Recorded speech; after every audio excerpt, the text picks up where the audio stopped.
সূরা ওয়াল আসর এর ব্যাখ্যা তিনি বুঝতেছিলেন। ব্যাখ্যাটা এই মাথার মধ্যে ঘুরপাক খাচ্ছিল, এর ব্যাখ্যা কি? একবার তিনি বাজারে ঢুকলেন, তারপরে তিনি শুনতে পেলেন বাজারের এক প্রান্ত থেকে একজন চিল্লায় বলতেছে, সেই ব্যক্তির উপরে রহম করো যার পুঁজি গলে যায়, সেই ব্যক্তির উপরে রহম করো যার পুঁজি গলে যায়। উনি চিন্তা করলেন পুঁজি এবার গলে কেমন? উনি দৌড়ে গেলেন, যায় দেখেন যে ব্যাটা চিল্লাচ্ছে সে হচ্ছে বরফ বিক্রেতা। কি বিক্রেতা? বরফ, বরফ, আইস। এখন এই বরফ বিক্রেতা সে চিল্লায় বলতেছে, সেই ব্যক্তির পরে রহম করো যার পুঁজি কি গলে যায়। সূর্যের তাপ বাড়তেছে আর বরফ গলে যাচ্ছে। সে বোঝাতে চাচ্ছে যে আমার এই বরফটা জমাট থাকা অবস্থায় তোমরা কেউ কেনো, যেহেতু আমার পুঁজি তো এর মধ্যে আমি ইনভেস্ট করেছি।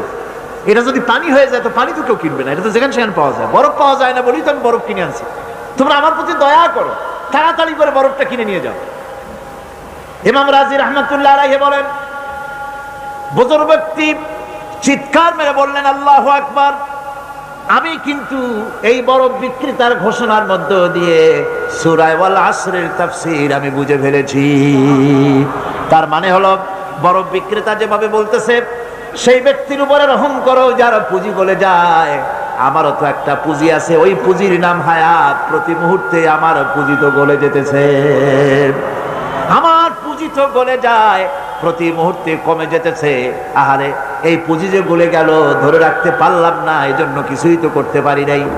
সূরা ওয়াল আসরের ভিতরে মানুষের আয়ুষ্কাল দেওয়া হয়েছে, বরফ গলে যাওয়ার মতো দ্রুত সে আয়ু কমে যাচ্ছে। একে যদি নষ্ট করে ফেলা হয়, ভুল কাজে ব্যয় করা হয়, সেটাই হচ্ছে মানুষের মূল ক্ষতি।